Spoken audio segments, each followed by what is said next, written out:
कहते हैं कि एक पति और पत्नी का जो रिश्ता होता है वो एक विश्वास की डोर में बंधा होता है। लेकिन कुछ लोग ऐसे भी होते हैं जिनको ये विश्वास का रिश्ता तोड़ने में एक पल भी नहीं लगता।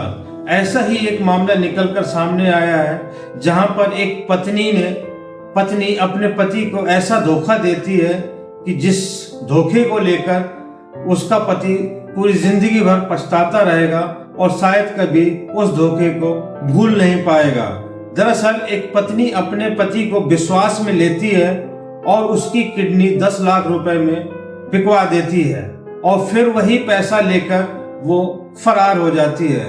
तो आखिरकार ऐसा क्यों किया उस पत्नी ने? आखिर क्या वजह आ गई जो उसको अपने पति की किडनी बेचनी पड़ी और वो पैसा लेकर किसके साथ फरार हुई? ये सब हम पूरा मामला बताएंगे आपको विस्तार से। बस आप वीडियो के अंत तक बने रहें और इसी वीडियो में हम पूरा मामला आपको विस्तार से बताएंगे। आदाब, नमस्कार, मैं हूं मुबीन खान। आज की जो सच्ची घटना की कहानी है वो कहानी है पश्चिम बंगाल के हावड़ा जिले की। उसी हावड़ा जिले का एक थाना है सकरैल थाना और शाम का वक्त होता है। तारीख होती है 20 जनवरी 2025। थाने पर काफी चहल पहल होती है और एक शख्स के कंधे पर हाथ रखे हुए और लंगड़ाता हुआ थाने पर पहुंचता है। देखने पर उस शख्स की हालत काफी ज्यादा गंभीर होती है और वो सही से चल भी नहीं पा रहा था। और जैसे ही थाने में आता है तो सकरैल थाने के थाना प्रभारी से हाथ जोड़कर सामने खड़ा हो जाता है और कहता है कि साहब, मैं लुट गया, बर्बाद हो गया, मेरी तो जिंदगी ही तबाह हो गई। तभी वो थाना प्रभारी पूछते हैं कि क्या मामला है, पूरा मामला क्या है, आप सही से बताइए। तभी वो कहता है कि साहब, मेरे साथ जो हुआ है वो बहुत ही बुरा हुआ है। अब थाना प्रभारी उस शख्स के तरफ देखने लगता है और उसे लगता है कि शायद ये जो शख्स कह रहा है पहेलियां बुझा रहा है। तभी वो थाना प्रभारी कहते हैं कि साफ साफ शब्दों में बताओ आखिरकार बात क्या है। तभी वो शख्स कहता है कि साहब ठीक है, मैं आपको पूरा मामला सच और पूरा मामला बताता हूँ। वो कहता है कि दरअसल हमारी शादी आज से 16 साल पहले शादी हुई थी और हमारे अब 12 साल की एक बेटी है। 1 साल पहले की बात है, हम पति और पत्नी दोनों बैठे हुए थे और पत्नी मुझसे कहती है कि दरअसल जो तुम कमाते हो तो उससे सिर्फ घर का ही गुजारा चलता है और हमारे एक ही बेटी है और इस बेटी को पढ़ाने लिखाने के लिए ना तो हमारे पास पैसे बचते हैं और ना ही हमारे पास और कोई रास्ता है। और हम चाहते हैं कि हम अपनी बेटी को पढ़ा लिखा कर बड़ा अधिकारी बनवाएं या डॉक्टर इंजीनियर बनाएं, लेकिन तुम्हारी इतनी कमाई नहीं है कि हम अपनी बेटी को अच्छे स्कूल में पढ़ा सके। तभी पति कहता है कि मुझसे जो बन पड़ता है मैं पूरी ईमानदारी से मेहनत करता हूँ और जितना कमाता हूँ वो मैं अपने परिवार के लिए खर्च करता हूँ और ना ही मेरे अंदर ऐसे कोई ऐब है, ना मैं जुआ खेलता हूँ, ना मैं शराब पीता हूँ और ना ही कोई ऐसा मेरे पास और कोई नशा है कि जिससे मेरे पैसे बर्बाद होते हैं। और दरअसल ये शख्स एक पेशे से एक पेंटर होता है और वो अपनी पत्नी को पूरी तरह समझाने में लगा होता है, लेकिन पत्नी के मन में कुछ और ही चल रहा होता है और पत्नी उसको अपने हिसाब से समझा रही होती है और कहती है कि देखो, अगर हमारी बेटी अगर पढ़ लिख नहीं पाई और कुछ नहीं बन पाई और उसका अगर भविष्य खराब होगा तो इसके जिम्मेदार तुम ही होगे और मैं कुछ नहीं जानती हूँ और मुझे अपनी बेटी को पढ़ाना लिखाना है। तभी पति कहता है कि अच्छा, तुम ही बताओ कि इसका क्या कोई रास्ता है, तुम्हारे दिमाग में कोई ऐसा उपाय है जिससे ये रास्ता हल हो सके।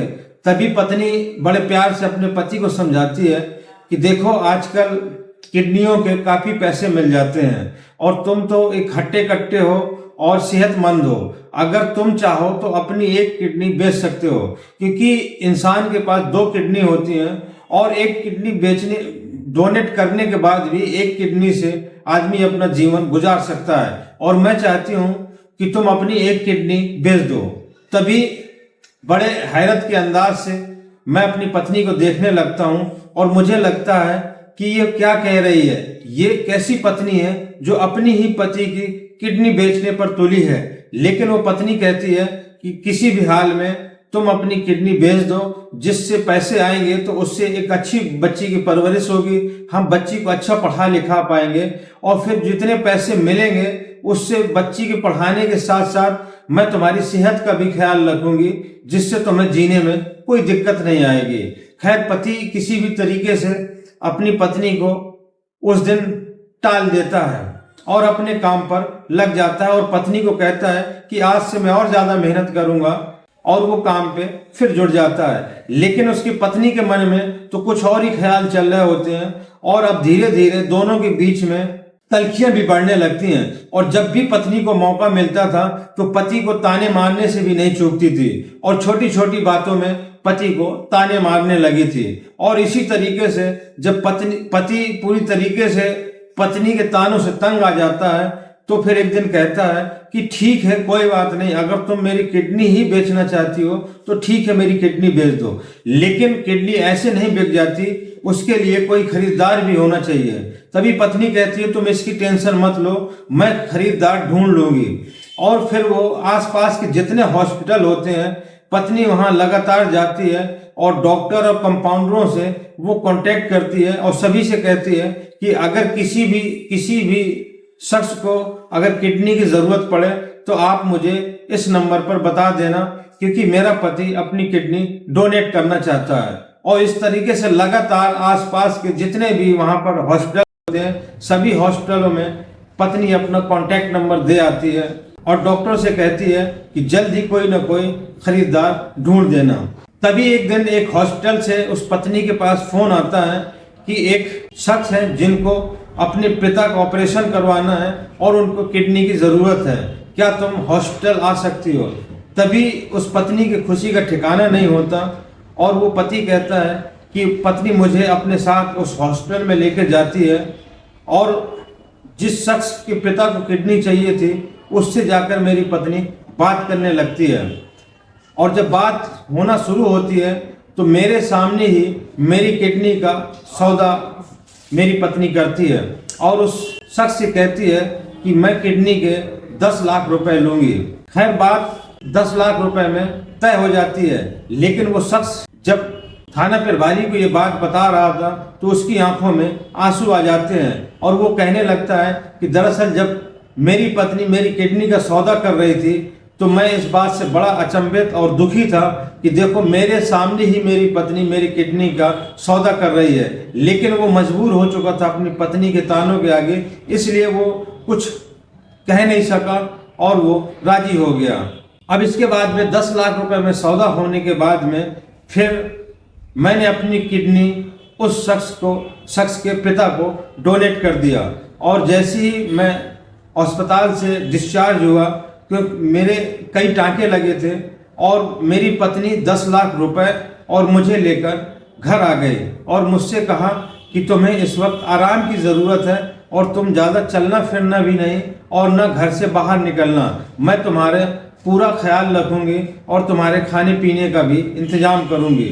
और वो बाजार जाती और मेरे लिए फल फ्रूट्स लेकर आती और मुझे खिलाती और कहती कि तुम्हें कहीं जाने की ज़रूरत नहीं है, बस तुम आराम करो और जल्द ही ठीक हो जाओगी। और उसने ऐसा शायद 3 या 4 दिन किया, क्योंकि जो किडनी का ऑपरेशन हुआ था वो 15 जनवरी को हुआ था और 19 जनवरी को मेरी पत्नी घर से बाहर जाती है, बाजार जाती है और कहती कि मैं तुम्हारे लिए फ्रूट्स लेने जा रही हूँ, लेकिन वो फिर लौटकर दोबारा नहीं आती। मैं उसका काफ़ी देर इंतजार करता हूँ लेकिन वो नहीं आती। फिर मैं अपने स्तर से हर जगह अपने रिश्तेदारी में अपने यार दोस्तों को फ़ोन लगाकर अपनी पत्नी के बारे में पूछताछ करता हूँ, लेकिन कहीं से मेरी पत्नी का कोई सुराग नहीं मिलता, जिससे मैं बड़ा परेशान हो जाता हूँ और मुझे लगता है कि कहीं ऐसा तो नहीं कि मेरी पत्नी का किडनैप हो गया हो या किसी ने उसका किडनैप कर लिया हो या उसके साथ कोई हादसा हो गया हो। मैं बहुत ज़्यादा परेशान हूँ साहब। लेकिन वहीं पर जब किसी रिश्तेदार और किसी दोस्तों से मेरी पत्नी का पता नहीं चलता तो फिर मैं बैठे बैठे मेरे मन में विचार आता है कि कहीं ऐसा तो नहीं कि मेरी पत्नी खुद से ही घर छोड़कर चली गई हो। और जब मैं अलमारी खोलकर देखता हूं तो उसमें रखे 10 लाख रुपए भी गायब होते हैं।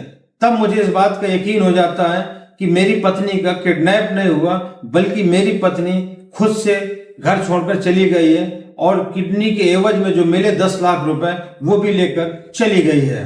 पुलिस उसकी FIR दर्ज कर लेती है और कहती है कि हम पूरा प्रयास करेंगे तुम्हारी पत्नी को ढूंढने के लिए, और पुलिस अपने स्तर से जांच पड़ताल भी शुरू कर देती है। और पुलिस को ये यकीन था कि कहीं ना कहीं इसकी पत्नी का सुराग जरूर लगेगा, क्योंकि कोई भी अपराधी हो, अपराध करने से पहले कोई ना कोई ऐसा सुराग जरूर छोड़ देता है जिससे अपराधी तक पहुंचा जा सकता है। और जब पुलिस उसकी पत्नी की छानबीन करती है तो पता चलता है कि उसकी पत्नी हावड़ा से दूर कलकत्ता के पास एक जगह है बैरकपुर, और उसी बैरकपुर की एक कॉलोनी है सुभाष कॉलोनी, उसी पर इसकी पत्नी, उसी कॉलोनी में इसकी पत्नी अपने प्रेमी के साथ रह रही है। तभी वहां पर इसका पति और इसकी माँ और पुलिस बैरकपुर के सुभाष कॉलोनी पहुंच जाती है। जिस घर का पता मिला था उस घर के बाहर जब ये लोग जाते हैं तो आवाज देते हैं, लेकिन पत्नी बाहर आने से इनकार कर देती है। और जिस शख्स के साथ वो गई थी, जो उसका प्रेमी होता है रविदास, वो बाहर निकल कर आता है और वो कहता है कि तुम्हारी पत्नी तुमसे नहीं मिलना चाहती और बहुत जल्दी तुम्हें तलाक दे देगी और तलाक के कागज तुम्हारे यहाँ पहुंचा देगी। अब वो शख्स खड़े ये सब बातें सुन रहा होता है और दिल ही दिल रो रहा होता है और सोचने लगता है कि मेरी किडनी भी गई, पैसा भी गया और अब मेरी पत्नी भी गई। लेकिन वहीं पर जब पुलिस उस महिला से पूछताछ करती है कि तुम इस अपने प्रेमी के साथ कैसे भागी और तुम्हारा ये प्रेम कब से चल रहा है, तभी वो महिला कहती है कि दरअसल हमारी दोस्ती फेसबुक में हुई थी और हमारा मामला 1 साल से चल रहा है। और वो कई अपने पति पर इल्जाम भी लगाती है और वो कहती है कि मेरी पति की इतनी कमाई नहीं थी जिससे घर अच्छे से चल सके, और जब मैं उसको कमाने के लिए कहती तो हमेशा मुझसे मारपीट करता और मुझे प्रताड़ित करता। इसी वजह से मैंने इसका घर छोड़ दिया है, लेकिन मैंने इसके 10 लाख रुपए नहीं लिए। मैं अपने साथ में सिर्फ मेरी जो जमा पूंजी थी वही लेकर अपने प्रेमी के साथ में आई हूं। और वहीं पर ये पति और उसकी माँ मायूस होकर अपने घर लौट आते हैं। वहीं पर पुलिस का कहना है कि पूरे मामले की तफ्तीश की जा रही है, अगर इसने पैसा लिया है तो ये पैसा इसका दिलाया जाएगा।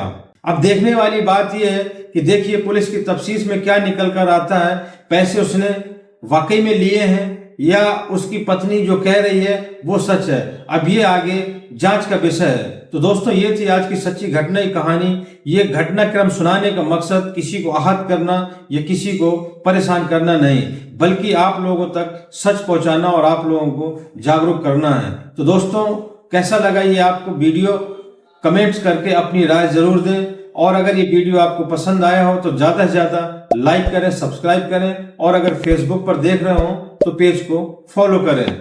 और दोस्तों, आपसे एक हम्बल रिक्वेस्ट है कि अगर अभी तक मेरे चैनल में आप नए हैं तो मेरे चैनल को सब्सक्राइब करें और कमेंट बॉक्स में अपनी राय जरूर दें, और ये भी बताएं कि आप ये मेरा वीडियो कहां से देख रहे हैं। तो दोस्तों, मिलते हैं अगले वीडियो में नई कहानी के साथ। जय हिंद।